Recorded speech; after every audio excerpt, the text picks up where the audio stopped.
আয়াতের মধ্যে বলেন ইয়া আইয়ুহাল্লাযীনা আমানু তাকুল্লাহা হাক্কা তুকাতিহি ওয়া লা তামুতুন্না ইল্লা ওয়া আনতুম মুসলিমুন।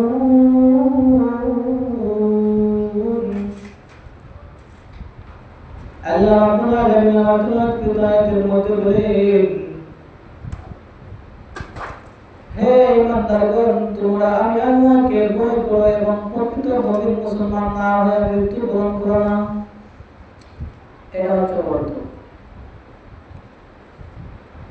তো এই দুই কথার মধ্যে কিন্তু অনেক গভীর আলোচনা রয়েছে এবং গভীর কথাবার্তা রয়েছে। এই দুইটা কথার মধ্যে আল্লাহ রাব্বুল আলামিন অনেক গুরুত্ব সহকারে বলেছেন যে হে মুমিনগণ, তোমরা আল্লাহকে ভয় করো। কাকে? যে আমি তোমাকে দুনিয়াতে পাঠাইছি, সৃষ্টি করেছি, আমি আল্লাহকে তোমরা ভয় করো। এরপর বলেছেন যে তোমরা প্রকৃত মুমিন না হয়ে মৃত্যুবরণ করো না। এরকম প্রকৃত মুমিনের কথা বলছেন যদি কোনো বান্দা বেঈমান অবস্থায় মারা যায় তাহলে তার অনেক আযাব গজব আল্লাহ রাব্বুল আলামিন তাকে কবরের মধ্যে দিবেন। যেন আল্লাহ আগে কি সতর্ক করে বলতেছেন। এজন্য এই শুক্রবারের যে গুরুত্ব রয়েছে এবং শুক্রবারের যে দাম রয়েছে, একটা কথা আছে আল্লাহ রাসূলের হাদিসের মধ্যে আছে যে এই শুক্রবার দিনকে কতটুকু গুরুত্ব দেওয়া হয়েছে। যে যদি কোনো ব্যক্তি জান্নাতে যাইতে চায় বা বেহেশতে যাইতে চায় তাহলে তো পাঁচটা কর্ম রয়েছে। যদি কোনো বান্দা এবং যদি কোনো ব্যক্তির ভিতরে পাঁচটি কর্ম থাকে, অভ্যাস থাকে, আল্লাহ রাব্বুল আলামিন ওই ব্যক্তিকে মৃত্যুর পরে বেহেশতে দিয়ে দিবেন। সুবহানাল্লাহ। পাঁচটা কি? এক নাম্বার হচ্ছে আল্লাহ রাসূল সাল্লাল্লাহু আলাইহি ওয়াসাল্লাম বলতেছেন এক নাম্বার কর্ম হলো যদি কোনো বান্দার ভিতরে এক নাম্বার কর্ম থাকে, এক নাম্বার কর্ম হলো যদি তোমার অপর মুসলমান ভাই যদি অপর মুসলমান ব্যক্তি যদি অসুস্থ থাকে তাহলে তুমি তাকে দেখো।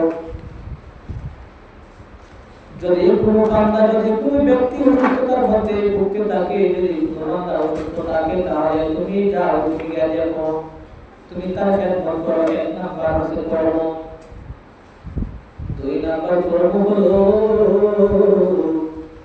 যদি কোনো বান্দা মারা যায়, যদি কোনো ব্যক্তি মারা যায় তাহলে যদি তোমার কানের মধ্যে শব্দ আসে যে অন্য ব্যক্তি মারা গেছে তাহলে তুমি যথাসময়ে বা তোমার সময় করে তুমি ওই ব্যক্তির জানাজার মধ্যে তুমি শহীদ হও। এটা হচ্ছে দুই নাম্বার কর্ম। তিন নাম্বার কর্ম হলো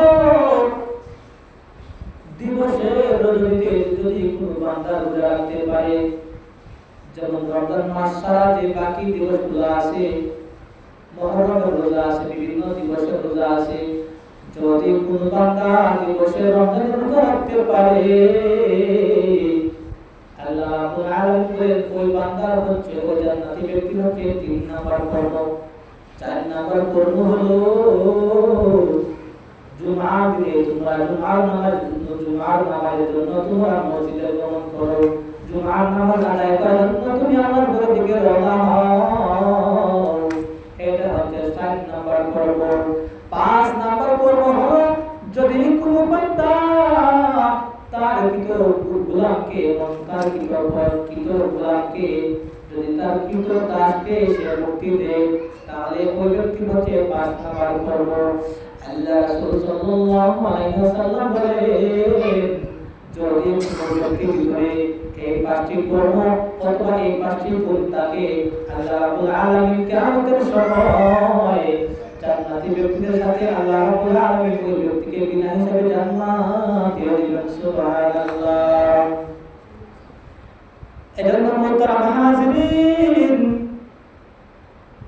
আমরা সব সময় খেয়াল করতাম যদি আমাদের পাশের বাড়ির লোক যদি অসুস্থতার মধ্যে থাকে, যদি আমার পাশের ঘরের মানুষ যদি অসুস্থতা হয়, যদি সে কোনো বিমারের মধ্যে থাকে, আপনার আমার হক হচ্ছে ওই ব্যক্তিকে দেখাশোনা করার, আপনি আমি ওই ব্যক্তিকে খেদমত করার।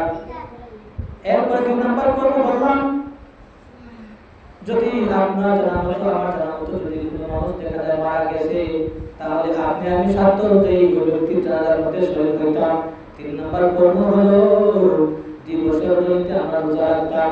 যেমন রমজান মাস ছাড়াও বিভিন্ন রোজা রাখার দিবস আছে। আল্লাহ রাসূল সাল্লাল্লাহু আলাইহি ওয়াসাল্লাম শুধু রমজান মাসে রোজা রাখেন নাই, আমার আল্লাহ রাব্বুল আলামিন আল্লাহ রাসূলকে এত মর্যাদা দান করেছেন।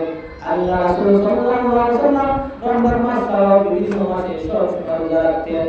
এজন্য আল্লাহ রাসূল বলেন তোমরা দিবসের রোজাতে রোজা রাখো। 4 নম্বর হচ্ছে তোমরা জুমার দিনকে গুরুত্ব মনে করো, জুমার দিনকে তোমরা গুরুত্ব মনে করো। জুমার দিনে তোমরা জুমা নামাজের জন্য তোমরা মসজিদে রওনা হও। 5 নম্বর হলো তোমরা যদি তোমাদের কিছু রাস্তাকে যদি তোমাদের গোলাম থাকে তাহলে ওই কিছু রাস্তাকে মুক্তি দাও। এটা হচ্ছে 5 নম্বর কর্ম। আবার অন্য হাদিসের মধ্যে আছে 6 নম্বর কর্ম হচ্ছে আপনার যদি আশেপাশে কোনো গরিব লোক থাকে, যদি মিসকিন লোক থাকে, যদি আপনার থেকে সে একটু গরিব হয়, তাহলে আপনি তাকে সৎকার দান সৎকার করতে হবে। আপনি তাকে দেখাশোনা করতে পারেন, 3 বেলা খাইছে কিনা সেটা আপনি দেখতে পারেন। এটা হচ্ছে অন্য হাদিসের রিওয়ায়াতের মধ্যে 6 নম্বর গুণ। আল্লাহ রাসূল বলেন যদি কোনো ব্যক্তির ভিতরে এই 5 থেকে 6টা গুণ থাকে তাহলে আল্লাহ রাব্বুল আলামিন বিনা হিসাবে জান্নাত দিয়ে দিবেন। আল্লাহ রাসূল সাল্লাল্লাহু আলাইহি ওয়াসাল্লাম একবার মসজিদে নববীর মধ্যে সাহাবায়ে কেরামদেরকে নিয়ে বসতেছেন।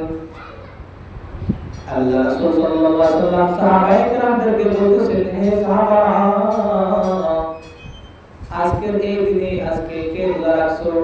কোন সাহাবা কথা বলতেছে না। হযরত আবু বকর রাদিয়াল্লাহু তাআলা আনহু বলেছেন, ইয়া রাসূলুল্লাহ, আমি আজকে রোজা রেখেছি। এরপরে হযরত রাসূল করিম সাল্লাল্লাহু আলাইহি ওয়াসাল্লাম বলেছেন, আজকে কি কোনো ব্যক্তি জানাজা নামাজ পড়তে গিয়ে তোমাদের মধ্যে কি কোনো কেউ আসো যে আজকের মধ্যে কেউ কোনো ব্যক্তি বা কোনো মানুষের জানাজা নামাজ শরীক হইছো? কোন সাহাবী কোনো কথা বলতেছেন না, কোনো হাড়া কিছু বলতেছেন না। হযরত আবু বকর রাদিয়াল্লাহু তাআলা আনহু বলতেছেন, ইয়া রাসূলুল্লাহ, আমি আজকে ওই জায়গার মধ্যে একজন ব্যক্তি জানাজা নামাজ পড়ে আসি। এরপরে বলছেন, আল্লাহ রাসূল বলতেছেন, হে সাহাবায়ে কেরাম, তোমাদের মধ্যে কি কেউ আছো যে আজকে কোনো গোলাম অথবা কোনো কেউকে তোমরা মুক্তি দিয়েছো? সাহাবী কোনো কিছু বলতেছেন না। হযরত আবু বকর রাদিয়াল্লাহু তাআলা আনহু বলতেছেন, ইয়া রাসূলুল্লাহ, আমি আজকে আমার প্রত্যেক গোলামকে আমি মুক্তি দিয়েছি। এরপরে আল্লাহ রাসূল বলতেছেন, হে সাহাবায়ে কেরাম, তোমাদের মধ্যে কি কেউ আজকে কোনো অসুস্থ ব্যক্তিকে দেখতে গিয়েছিলা? কোনো অসুস্থ ব্যক্তিকে কি তোমরা কোনো খেদমত করে আসছো? সাহাবায়ে কেরাম কেউ কিছু বলতেছেন না। আল্লাহ রাসূলের হাবিবের প্রিয় সাহাবী হযরত আবু বকর রাদিয়াল্লাহু তাআলা আনহু বলতেছেন, ইয়া রাসূলুল্লাহ, আমি আজকে একজন ব্যক্তির খেদমত করে আসছি। সে আমার পাশের বাড়ির ব্যক্তি ছিল, সে অনেক অসহায় ছিল, আবার সে অনেক গরীব ছিল এবং অনেক তার ভিতরে অসুস্থতা দেখা দিয়েছিল। আমি ওই ব্যক্তিকে খেদমত করে আমি আসছি। এরপর আল্লাহ রাসূল সাল্লাল্লাহু আলাইহি ওয়াসাল্লাম বলেছেন, হে সাহাবায়ে কেরাম, তোমাদেরকে আল্লাহ রাব্বুল আলামিন শর্ত অনুযায়ী তোমাদেরকে আল্লাহ রাব্বুল আলামিন সম্পদ দিয়েছেন। ওই সম্পদ কি তোমরা আল্লাহ রাস্তায় খরচ করেছো বা কোনো বিপদকে বা কোনো অসহায়কে দান করেছো? সবাই সাহাবায়ে কেরামরা বলছেন, আল্লাহ রাসূল, আজকে আমরা এই কাজ করতে পারি নাই, কিন্তু অন্য সময় আমরা মানুষকে সাহায্য করেছি। যারা অসহায় ছিল আমি তাদেরকে কিছু হেল্প করেছি, কিন্তু আজকে পরে কোন সাহাবী আজকে কোনো এই আমল করে নাই। কিন্তু আল্লাহ নবীর প্রিয় সাহাবী হযরত আবু বকর রাদিয়াল্লাহু তাআলা আনহু বলেন, ইয়া রাসূলুল্লাহ, আজকে আমি একজনকে আমি আমার সাধ্য অনুযায়ী কিছু টাকা দান করেছি, তার জন্য আমি তাকে কিছু টাকা পয়সা হারিয়ে দিয়েছি। সে গরিব ছিল, আমার টাকা থেকে সে এক বেলার খানি দরকার মতো আমি তাকে দিয়েছি। সুবহানাল্লাহ। এই যে আল্লাহ রাসূল সব কিছু বললেন, সাহাবী কি নাই, একমাত্র কে কইছে? আবু বকর রাদিয়াল্লাহু আনহু। আল্লাহ রাসূল বলেন, যদি কোনো ব্যক্তির ভিতরে আবু বকরের মতো গুণ থাকে, 5 থেকে 6টা যদি আবু বকরের মধ্যে থাকে, তাহলে